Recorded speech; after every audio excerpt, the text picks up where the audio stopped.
Hello and welcome. If you're watching this video, then it is because you've signed up for an upcoming event of mine and you've received this as part of your preparation. At the end of this video, I'm going to give you a challenge, and the challenge will help you get the most out of the event. So stick to the end. I'm also going to give you preliminary information that will help you understand what this Tantra thing is and why you might like it and why you might enjoy it, and get more context on what we're going to be doing at the event. So first things first, what is Tantra?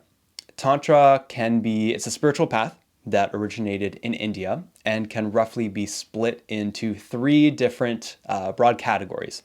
There's the two branches of classical Tantra, which includes Hindu Tantra and Buddhist Tantra. And because Buddhist Tantra is only practiced by Buddhist monks who have taken refuge, so they've fully renunciated and have done 9 to 25 years of preliminary practice before they're eligible for the empowerment to practice Buddhist Tantra, because that's what it takes to get to the level of practicing Buddhist Tantra. You're not going to find anyone teaching Buddhist Tantra, specifically because to learn it, you have to actually be a monk. So there's not going to be any workshops that are doing those specific practices. So typically when people talk about classical Tantra, they talk about Hindu Tantra.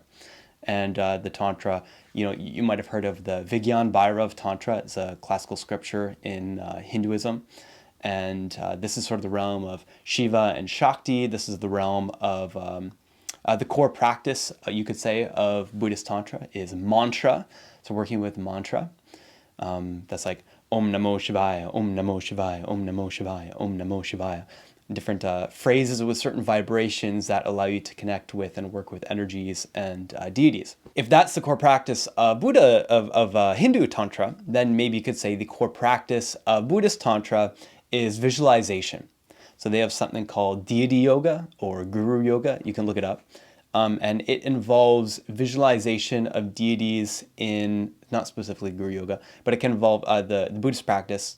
The Buddhist Tantra practice can involve the visualization of deities in divine union, and through that arising massive amounts of energy in the body. Specifically, if you want to read the book Mahayana Tantra by Sri Dharmakirti, he says that in that state you can experience far greater bliss than would conventionally cause orgasm, probably ejaculatory orgasm, with the framework that they're working with. And that in that state, one moment in that state is equivalent to years in the conventional meditative state.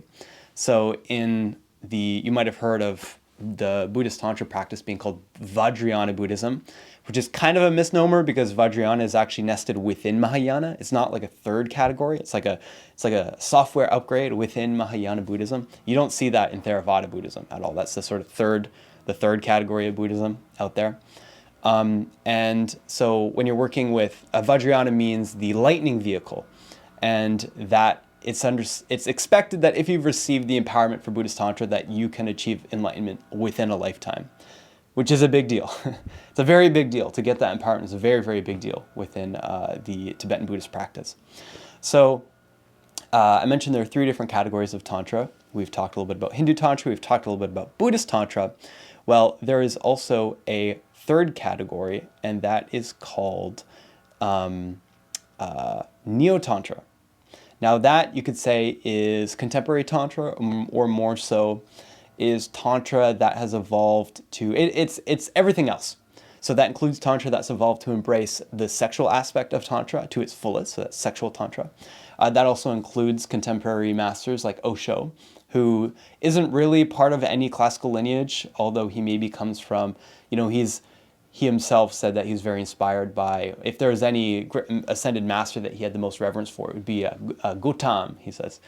Gautam, the Buddha, he's very much, aimed directly for awakening. No social obligation whatsoever. You are only obligated to your own awakening. That's sort of Osho's unique message. He doesn't come from a distinct lineage within Buddhism or Hinduism.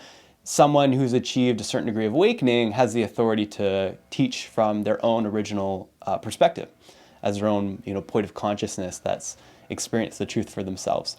So Osho's within Neo-Tantra, sexual Tantra's within Neo-Tantra. Other things within Neo-Tantra include, you could say, even the Tantra massage. Tantra massage does not exist in the classical Hindu Tantra, Buddhist Tantra scriptures. It's a modality that's developed to meet the modern world where it's at, and it's super powerful, and it's great. Now, Neo-Tantra is really great because it meets people where they're at. It's meeting, especially in the West, it's meeting people in the West who maybe have an aversion to devotional practices. You don't have to, become a worshiper of a random deity that you don't understand. Jai Kali, Kali Ma. You might not understand these deities or want to participate in devotional practices that you don't understand, and that's totally fair. You may also not want to renunciate from the world and become a Buddhist monk. Maybe you feel a calling to Buddhist practice and you want to go deeper down that route, but maybe you don't want to make that full jump into the Tibetan practice and the Tibetan practices and just start towards the promise of what Buddhist Tantra has to offer without ever knowing what it's like. So Neo-Tantra is what I teach, because I'm not a Buddhist monk. I am not in any lineage of Hindu Tantra, and so I'm squarely in the Neo-Tantra space, and it is super powerful, specifically working with sexual Tantra. Now, why work with sexual Tantra? First of all, it's the really, really, really great thing about sexual Tantra is maybe you're like everyone else in the West, and you are numbed out. You have difficulty feeling. You aren't very sensitized to your body. Maybe you're someone who is sensitive, in which case that's great. These practices will be super powerful for you from the very beginning. But especially with sexual Tantra, I don't know about you, but I spent my entire life not being able to feel energy. Tantra is very much about energy work. And not being able to feel energy, I always thought like, oh, energy's dumb. Energy is like, I did a physics degree. I was like, there's only two types of energy: kinetic energy and potential energy. The two classical categories of energy in Newtonian mechanics. I don't know about these new age dumb hippies working with energy. I don't know what they're talking about. Meanwhile, I've become that dumb new age hippie talking about energy all the time.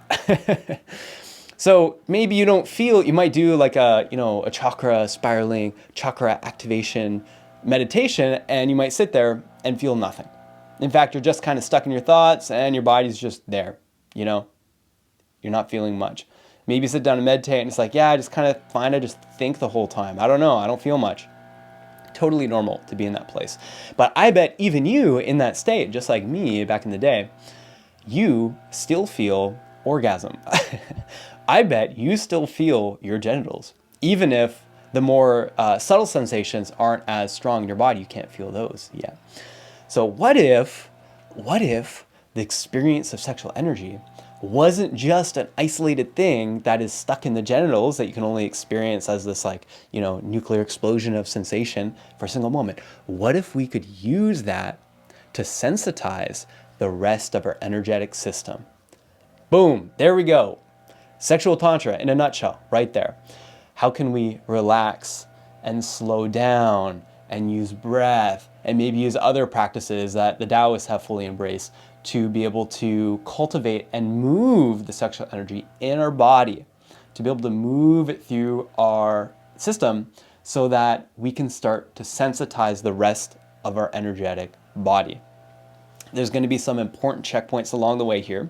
The first one, especially if you're working with sexuality, this is unique to sexual Tantra, is that, or if you're just working with sexual energy, is that you need to overcome the habitual and automatic addiction to ejaculation or clitoral orgasm.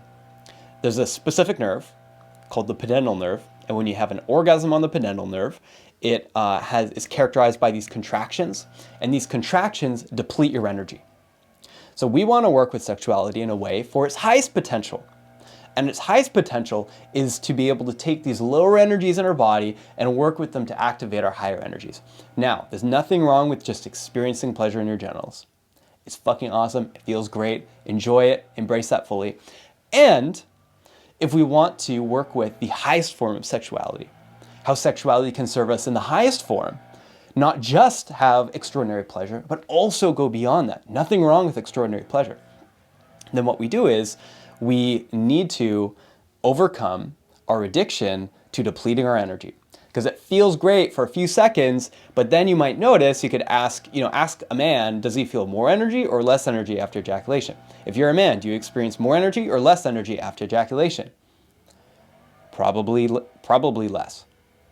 I've heard of rumors of a man in the school I learned sexual tantra from that he actually felt more energy after ejaculation. I don't know, man. That sounds pretty crazy. Now, if you ask female-bodied people, women, what they experience when they have clitoral orgasm, is some of them do experience more expansion. Now, ask a woman, or if you're a woman, have 6 clitoral orgasms in a row. Then how do you feel? Do you feel there's a sense of you feel done, you feel complete, like you don't want to do any more? Do you feel maybe your energy is a little bit lower, even if you're more relaxed? It might be a little bit lower. Okay, well, there you go. Same phenomenon. It's a little bit different for male-bodied and female-bodied people. Now, it is a very entrenched pattern for the vast majority of people, is that we've been masturbating, most likely masturbating for most of our lives. If you're, I don't know, I'm 30, I forget when I started, people typically start like 9 to 14? I don't know. Sometime in that range of like early teenagedom, they discover the pleasures of the body. And then from there, it's just ejaculation galore. You might have been, especially in the early days, once, twice, 3 times a day, something like that. In the sexual tantra space, what you learn is that on a very subtle level, there can be effects of ejaculation that last up to 2 weeks or more. That's if you're at the very advanced stages of feeling a lot of sensitivity in the body and working with sexual energy to the fullest extent of what's possible, then you'll notice those effects take a long time to diminish after ejaculation. The biggest effects go away after a few days, but there is a noticeable effect. Now, you may have been living your entire life in what's called the ejaculation / clitoral orgasm, the pudendal nerve orgasm hangover, your entire life. So the first step, the first checkpoint is to put that aside. It works best to pick a certain period of time, to challenge yourself with this, to pick a certain period of time, at least a month. I recommend at least a month, to stay as sexually active as you would like, but to abstain from the pudendal nerve orgasm. So for male-bodied people, that's ejaculation. For female-bodied people, that's clitoral orgasm.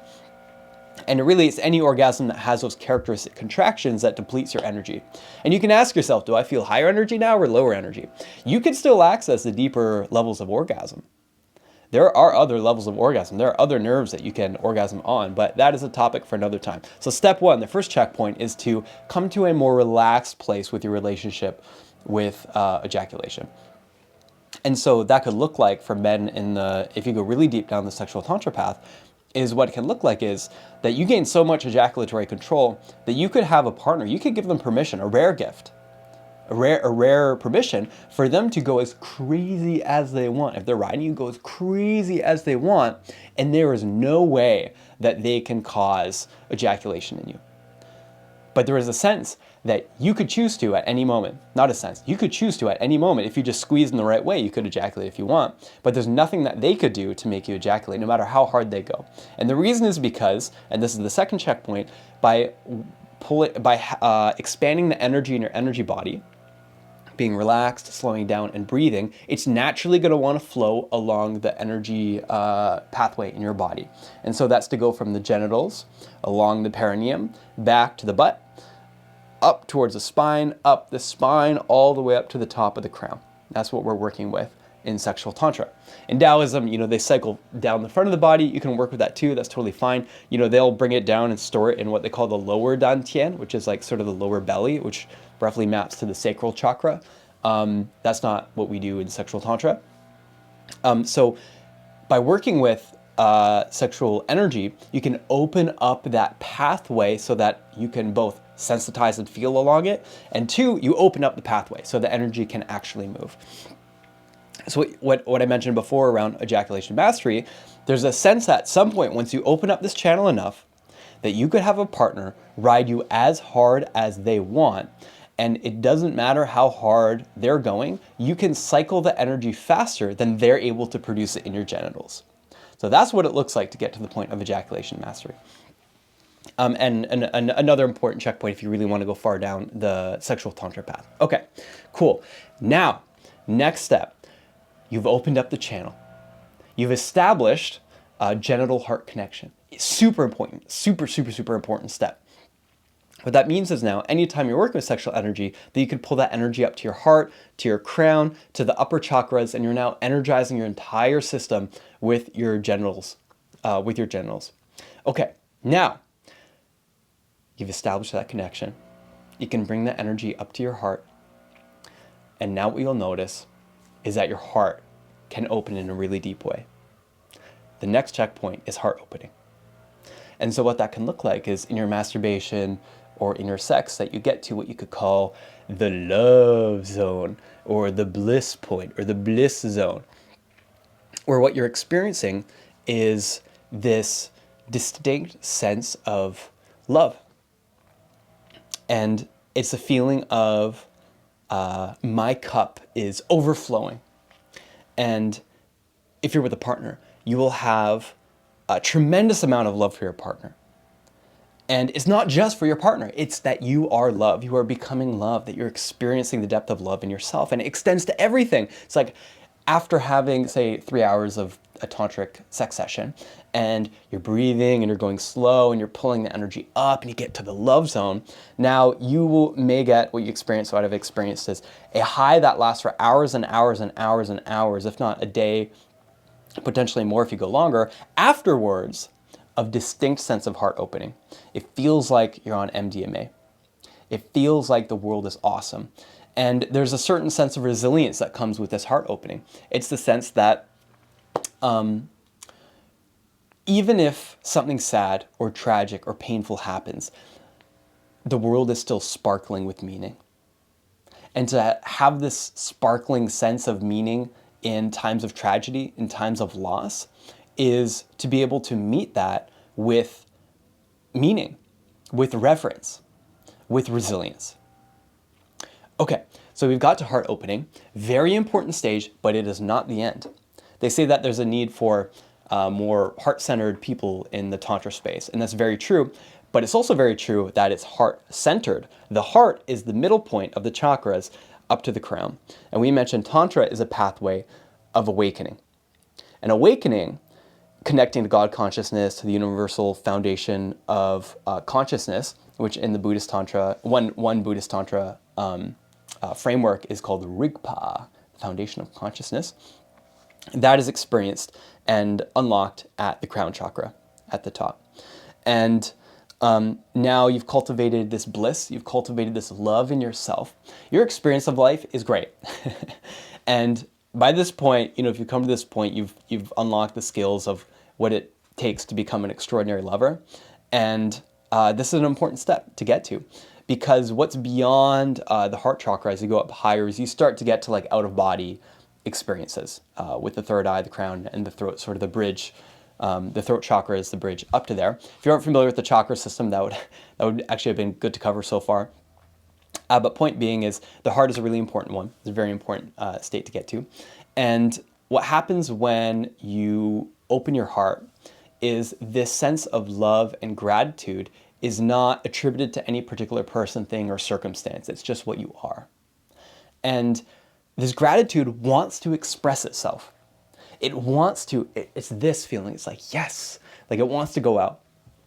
And a word that's been described by Osho for this state is prayerfulness, that there is an organic spirituality that emerges in you. And this organic spirituality is a call to go deeper. So now we've gone, some pitfalls of the sexual tantra path is of indulgence in sexual pleasure. The point isn't to indulge in sexual pleasure, although do that, it's totally fine, have fun, but the point is to work with sexual energy to open up our higher qualities. And one of the pitfalls is to get stuck there. Okay, another pitfall is at the solar plexus chakra, that's above the sacral chakra, and that is that the confidence and sort of masculine-driven goal-orientedness that also arises with Tantra can become excessive, that it can become ego, that it can become about I.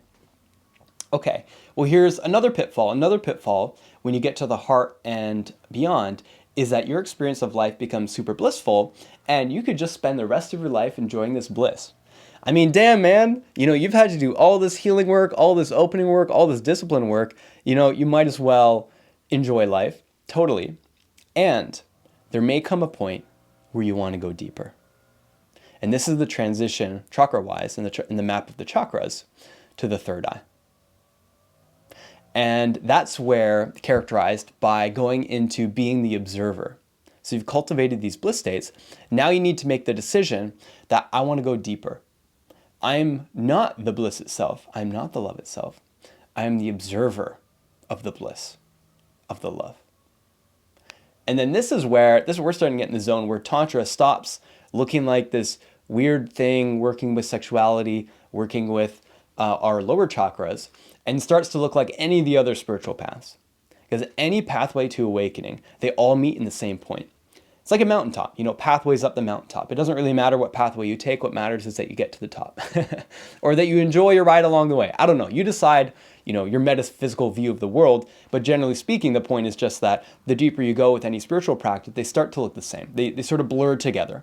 Now, it doesn't mean that you want to necessarily jump paths.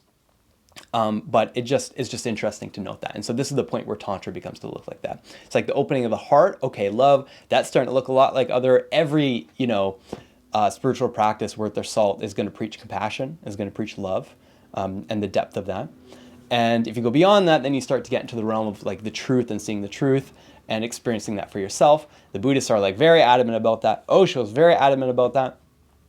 And that bridge has to happen through to the third eye to get to that point. So now, maybe up to this point, you didn't want to worship some deity that you didn't understand, or do esoteric practices as part of a tradition that you weren't even sure that you fully believe. It's not that your path isn't the path of faith. Maybe your path is a more practical, bottom-up energy working path, which may or may not be what Tantra is. Tantra, one way to define it, is just bottom-up chakra awakening. Okay, so we've developed this prayerfulness, this organic spirituality. And so maybe now you might be called to go to more ritualistic, deeper devotional practices. Maybe that could look like Kali worship. Maybe that could look like something else in Hindu Tantra. Maybe it could look like, a more willingness to go deeper, such that maybe the Buddhist Tantra path, you might think wow, okay, I kind of get what we're doing here. Now I have the motivation and understanding to pursue that. Maybe you become a more devoted Vipassana meditator. Doesn't matter what it looks like, but now you're going deeper. You're going deeper. Some people say, you don't need a guru, you don't need a teacher. Well, the problem is, what do we know? It's so easy for us to make decisions that aren't good for us. But what can happen with the awakening of the third eye is that greater intuition to be able to guide yourself. And maybe you guide yourself all the way to awakening. I don't know. That's totally possible. Or maybe you find yourself called to deeper spiritual practices of any form that come there.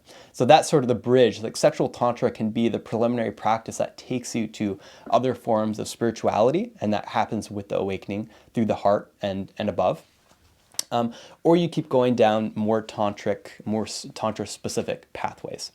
So if you're coming to an event of mine, what we're going to be doing is starting on this path, is we're going to be doing the preliminary work.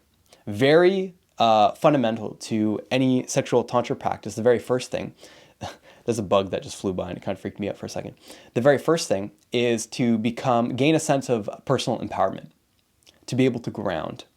That is the first chakra in the bottom-up chakra awakening system that is Neo-Tantra, is the root chakra. And that's associated with safety, that's associated with grounding and connection to the earth.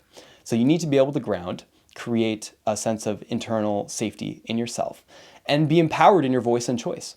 You need to be able to say no, you need to be able to say yes, you need to de-shame yourself from sexual shame or other forms of shame that could be blocking you from being able to walk on the Tantra path. We're going to be doing practices around that, and then going from there. So that's the foundation of any of this, and is key to you becoming an extraordinary lover. Of course, Tantra is the full pathway to awakening.